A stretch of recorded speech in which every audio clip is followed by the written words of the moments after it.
जय माता दोस्तों। जब जन्म कुंडली के अंदर दो ग्रह एक साथ एक भाव में बैठे हों तो जातक के जीवन पर क्या असर होता है, जातक के जीवन पर क्या प्रभाव डालते हैं। तो जब भी जैसे कि सूर्य और शनि ग्रह जन्म कुंडली के एक ही भाव में बैठे हों तो जातक के जीवन पर क्या प्रभाव पड़ता है। तो जो सूर्य होता है वो पिता का कारक होता है, और जो शनि जब अशुभ हो जाए तो उस पर राहु का प्रभाव पड़ता है, जिसके कारण क्या होता है कि पिता और पुत्र में पुत्र होता है मंगल का कारक।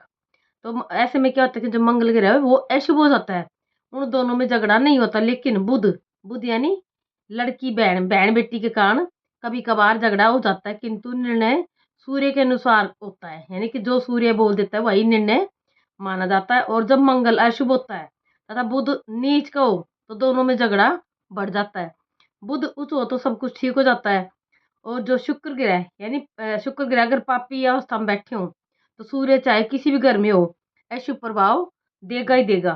तो ऐसे में क्या होता है कि सूर्य और शनि की लड़ाई के अंदर स्त्री यानी शुक्र ग्रह यानी स्त्री का जो भाग्य होता है वो कमजोर हो जाता है, और किंतु लेकिन इसका असर संतान पर नहीं पड़ता, यानी कि संतान पर इसका बुरा प्रभाव नहीं पड़ता।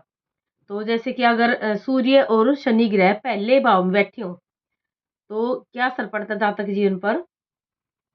जो पहला घर होता है दोनों के पहले घर में इनका असर होता है, दोनों का फल उत्तम होता है। दोनों अगर एक साथ बैठे हो पहले घर में तो ये अच्छा होता है।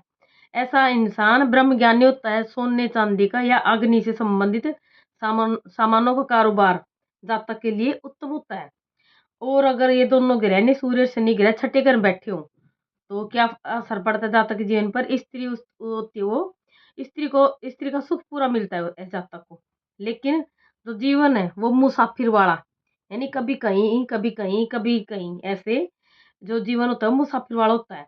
और अगर दोनों ग्रह नौवें घर में बैठे हो तो ऐसे जातक धनवान तो होता है लेकिन मतलबी होता है। ऐसा जातक धनवान होता है लेकिन मतलबी होता है। और अगर दोनों ग्रह 12वें घर बैठे हो तो इन दोनों ग्रह का जो फल होता है वो उत्तम होता है। और शेष घर यानी जो बचे हुए घर हैं वो अपना अपना खुद का स्वयं का फल देते हैं। और यही अब जब सूर्य और शनि ग्रह जन्म कुंडली के अंदर अशुभ स्थिति में बैठ जाए तो जातक के जीवन पर क्या प्रभाव पड़ता है। तो शनि के साथ होने पर जातक घर फूंक कर तमाशा देखे, जातक की हालत ऐसी हो जाती है कि घर फूंक कर तमाशा देखता है ऐसा जातक। और यौवन में यानी जवानी में उसको कष्ट सहने पड़ते हैं। बीमारी से स्वास्थ्य उसका खराब हो जाता है, धन बर्बाद हो जाता है, और मित्र जो होते हैं वे अविश्वासी होते हैं, धोखेबाज होते हैं। और दोनों का साथ होने पर प्राय स्त्री का जीवन बर्बाद हो जाता है, विशेषकर उस समय जब दिन में सहवास किया जाए। जैसे पहले घर में बैठे हो दोनों ग्रह तो जातक जीवन पर क्या अशुभ प्रभाव पड़ता है। तो दोनों के झगड़ों में शुक्र कमजोर पड़ जाता है। सूर्य की चीजों का कारोबार उत्तम रहता है लेकिन शनि की चीजों का कारोबार बर्बाद करने वाला होता है। और यही दोनों ग्रह जब पांच घर में बैठ जाएं तो क्या अशुभ प्रभाव पड़ता है। शनि यदि अपने स्वभाव के अनुसार अशुभ हो तो पांचवें घर में प्रवेश करने के दिन से ही 9 वर्ष तक वह अशुभ रहता है। वह हर प्रकार का डर जातक के सामने खड़ा कर देता है। जो जातक होता है वो हर तरह की यानी कि हमेशा डर के अंदर जीता है। और अगर दोनों ग्रह छठे घर में बैठे हो तो जातक जिन पर क्या अशुभ प्रभाव पड़ता है। शनि का प्रभाव केतु यानी संतान के लिए भी अशुभ होता है। सोने की जगह मिट्टी करने वाला निर्धनता का समय होता है ऐसा, यानी कि जो सोना हो वो भी मिट्टी बन जाता है ऐसे समय में। बुध और चंद्र का प्रभाव भी अशुभ होता है, किंतु संतान जो होती है वो 18 वर्ष की आयु के बाद सोना फिर वापिस आ जाएगा।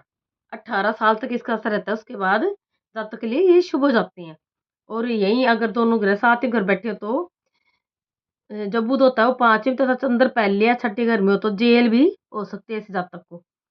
और यही दोनों ग्रह आठवें घर बैठे हो तो यदि राहु 11वें और बृहस्पति और 12वें बृहस्पति 12वें में हो तो जो शनि होता है वो विषैले सांप के जैसा होता है, यानी कि हमेशा जातक को डसता ही रहता है। बुरी घटनाएं होती हैं जातक के साथ, या हमेशा बुरी घटनाएं दुर्घटनाएं होती रहती हैं। और यदि जातक मकान बना ले और सरसों की खड़ी का व्यापार करते संतान का नाश तक हो जाता है और व्यापार जो होता है वो तबाह हो जाता है। और दोनों ग्रह नवे घर में बैठे हो तो जो मंगल होता है वो अशुभ प्रभाव देने लग जाता है, तथा बुध होता है जो तीसरे में हो तो सूर्य और शनि दोनों ग्रह बर्बाद होते हैं और अशुभ प्रभाव देते हैं।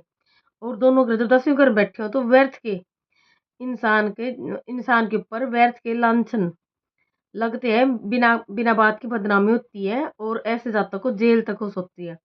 और 11वें घर में अगर दोनों ग्रह बैठे हो तो शेष ग्रहों में दोनों का अपना अपना प्रभाव होता है। तो इसके लिए उपाय क्या करेंगे? तो उपाय है, सूर्य ग्रहण के समय शनि की वस्तुएं नारियल और बादाम, नारियल जो सूखा नारियल आता है वो जटा वाला सूखा नारियल आता है वो लेकर के थोड़े बादाम लेकर के बहते पानी में प्रवाहित करें। और जो स्त्री है वो अपने बालों में तांबा सोना और मूंगा धारण करे, घर में काला कुत्ता पाले, वीरान जगह पर शाम के समय बुध की वस्तुएं फूल नीले रंग का शीशा व मोती, नीले रंग के फूल व शीशा और मोती दबा दें। ऐसे समय में मकान की दीवार में भैरव की मूर्ति जातक के वजन के बराबर लगाएं और दीवार में सुराख कर दे ताकि हवा आती रहे तो संतान नष्ट होने से बच जाती है। जय माता दी।